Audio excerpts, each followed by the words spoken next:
حضرت منبع رحمۃ اللہ علیہ فرماتے ہیں، ایک راہب اپنی عبادت گاہ میں مصروف عبادت تھا۔ شیطان نے اسے گمراہ کرنے کا ارادہ کیا لیکن ناکام رہا۔ پھر اس نے راہب کو عبادت گاہ کا دروازہ کھولنے کے لیے کہا، مگر پھر بھی راہب خاموش رہا۔ شیطان نے اس سے کہا، اگر میں چلا گیا تو تجھے افسوس ہوگا۔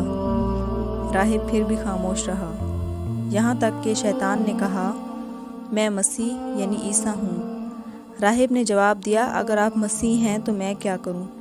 کیا آپ نے ہمیں عبادت میں کوشش کرنے کا حکم نہیں دیا؟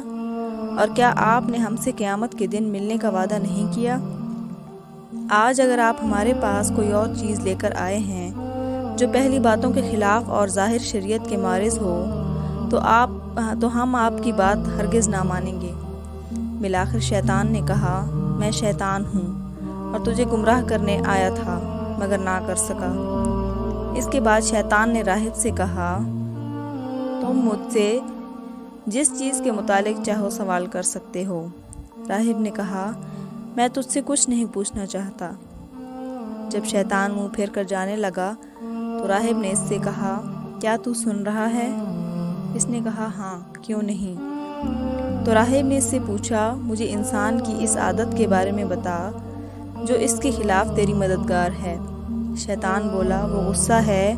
آدمی جب غصے میں ہوتا ہے تو میں اس سے اس طرح الٹ پلٹ کرتا ہوں جیسے بچے گیند کو الٹ پلٹ کرتے ہیں۔